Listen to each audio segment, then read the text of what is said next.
कुछ टाइम पहले हम लोगों ने मिनॉक्सिडिल के बारे में एक वीडियो बनाया था जिसमें हम लोगों ने बात करी थी कि मिनॉक्सिडिल किस तरह से काम करता है और उसके क्या यूजेस हैं और बाकी उसकी थ्योरेटिकल डिटेल्स उसमें दी थी। इस वीडियो के बाद कुछ लोगों ने हमें कमेंट में पूछा था कि मिनॉक्सिडिल को लगाने का स्टेप बाय स्टेप प्रोटोकॉल हम समझाएं, इसलिए आज हम लोग ये वीडियो बना रहे हैं। हाय, मैं हूं डॉक्टर मयंक, एक बोर्ड सर्टिफाइड प्लास्टिक सर्जन और diploma of American board of hair restoration surgery और founder crown the hair transplant experts का।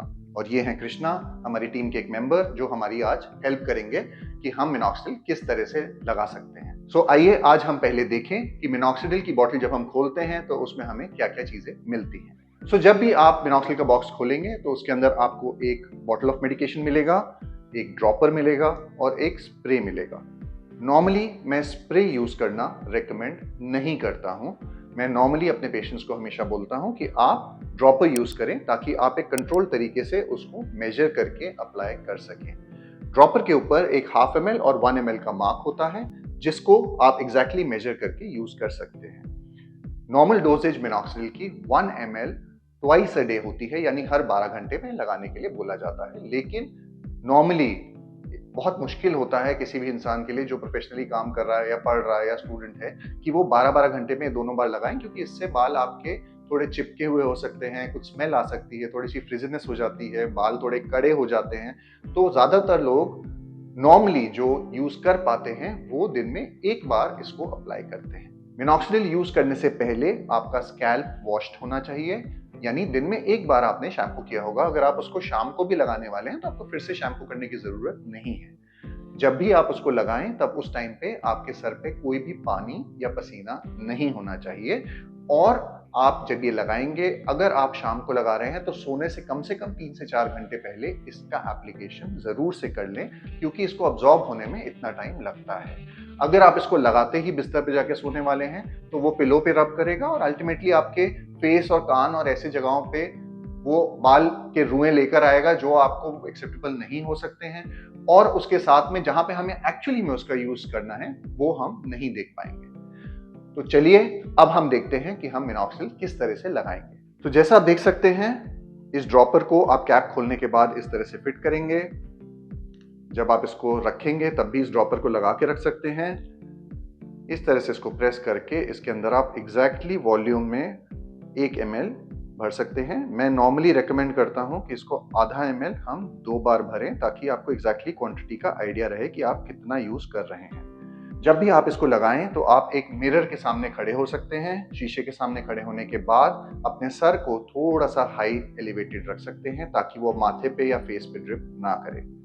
जब भी हम इसको लगाएंगे तो हम पहले अपने बालों का पार्टीशन बना लेंगे, यानी हम बालों को इस तरह से यूज करेंगे बालों के ऊपर कि आपने जैसे मांग निकालनी होती है उस तरह से आपने एक मांग निकाली, सर को थोड़ा सा ऊपर रखा और 1 2 3 ड्रॉप डाले और उसको फिंगर से रब कर दिया।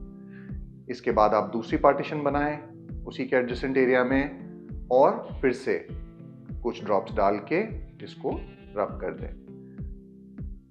जो भी एरिया ऑफ थिनिंग है उसी एरिया में इसको आप यूज करें।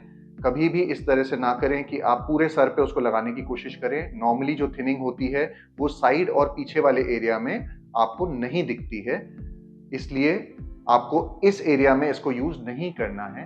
आप प्रैक्टिकली इसको हेयरलाइन से लेकर क्राउन जो पीछे का जो टॉप व्यू में दिखता है वही एरिया में इसको इस्तेमाल करें और इस तरीके से इस्तेमाल करें कि वो प्रॉपर्ली स्कैल्प पे रब हो जाए, वो बालों के अंदर चिपका ना रह जाए ऊपर की तरफ। जैसे मैंने अभी 1/2 ml यूज किया था, ये ऑलरेडी खत्म हो चुका है। अभी मैंने पीछे क्राउन वाले एरिया पे इसको नहीं लगाया है, तो मैं फिर से 1/2 ml इसमें भरूंगा और अब 1/2 ml फिर से इस पे अप्लाई करूंगा जो क्राउन वाले एरिया में हम यूज कर रहे हैं। जैसे आप देख सकते हैं 1 ml को हमने पूरी तरह से इस पे सर पे अप्लाई किया है। इससे थोड़ा सा गीलापन, थोड़ा सा फ्रिजीनेस ऐसे नजर आएगी आपको जब ये ड्राई हो जाएगा।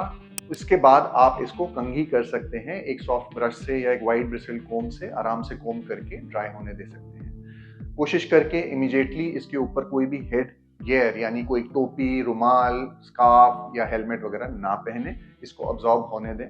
इसलिए कोशिश करके ऐसा टाइम फ्रेम यूज करिए जिसमें आपको कोई भी ऐसी चीज ना करनी पड़े जिसमें इसकी अब्जॉर्प्शन में कोई इंटरफेरेंस हो सके। अगर ये मिनॉक्सिडिल लगाते टाइम आपको कोई भी इस तरह के साइड इफेक्ट्स होते हैं कि आपको कोई खुजली हो या बहुत ज़्यादा फ्लेकिंग हो या दाने बनने लग जाएं, तो आप इमीडिएटली उसको रोकें, अप्लाई ना करें और जाकर अपने डॉक्टर से इसके बारे में ज़रूर से कंसल्ट करें। हो सकता है आपको मिनॉक्सिडिल से या उस लिक्विड के अंदर पाए जाने वाले जो स्टोरेज एजेंट होता है जिसको प्रोपाइलिन ग्लाइकॉल कहते हैं, उससे एलर्जी हो सकती है। अगर इस तरह की कोई एलर्जी आपको हो रही है तो आप मिनॉक्सिडिल के फोम को भी यूज कर सकते हैं।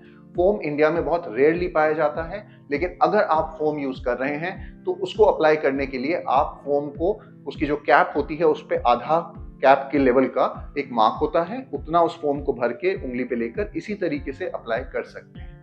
कोशिश करके इसको स्टोर करने का जो तरीका होता है वो आप एक ठंडी जगह पे रखें जहां डायरेक्ट सनलाइट या ऐसी हीट ना आ रही हो। तो एक नॉर्मल रूम टेम्परेचर पे आप लिक्विड को रख सकते हैं। फोम को थोड़ी सी ठंडी जगह पे रखना जरूरी होता है, बट उसको रेफ्रिजरेट करने की जरूरत नहीं है। मैं आशा करता हूं कि आपको इस वीडियो की डिस्क्रिप्शन के बाद मिनॉक्सिडिल लगाने का सही तरीका पता चल गया होगा। अगर आपको फिर भी कोई क्वेश्चंस हैं जो मिनॉक्सिडिल से रिलेटेड हैं या मिनॉक्सिडिल को लगाने के तरीके से रिलेटेड हैं, तो आप नीचे दिए गए कमेंट बॉक्स में अपने कमेंट्स लिख सकते हैं या दिए गए नंबर्स पे हमें कॉन्टैक्ट कर सकते हैं।